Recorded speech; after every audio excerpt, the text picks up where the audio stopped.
Breaking news కి స్వాగతం. తెలుగు రాష్ట్రాల్లో హాట్ టాపిక్స్. పొట్టి శ్రీరాములు త్యాగానికి గుర్తుగా అమరావతిలో 58 అడుగుల విగ్రహాన్ని ఆవిష్కరించారు. సీఎం చంద్రబాబు నాయుడు మాట్లాడుతూ ఆయన 58 రోజులు కఠిన దీక్షతో ఆంధ్ర రాష్ట్ర సాధనకు ప్రాణత్యాగం చేశారని చెప్పారు.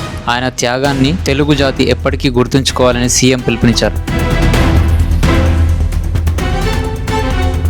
ఖమ్మం వెలుగుమట్ల బాధితులకు మద్దతుగా వెళ్లిన ధర్మ సమాజ్ పార్టీ అధ్యక్షుడు విశారదన్ పోలీసులు అరెస్ట్ చేయడం చాలా దారుణమని తెలంగాణ జాగృతి అధ్యక్షురాలు కల్వకుంట్ల కవిత పేర్కొన్నారు. ఆమె వెంటనే విశారదన్ను విడుదల చేయాలని డిమాండ్ చేశారు.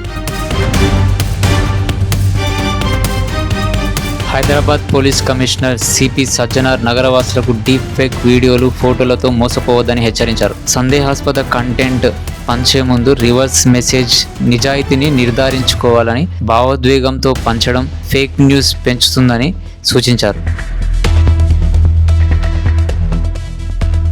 ఏలూరు ఎంపీ పుట్ట మహేష్ యాదవ్ పేరు డ్రగ్స్ కేసులో వినిపించడంతో ఆంధ్రప్రదేశ్ రాజకీయాల్లో కలకలం రేగింది.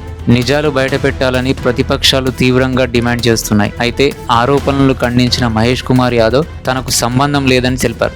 ఈ నేపథ్యంలో పుట్ట మహేష్కి నోటీసులు ఇవ్వాలని చంద్రబాబు పల్లా శ్రీనివాస్కి ఆదేశించినట్లు తెలుస్తుంది.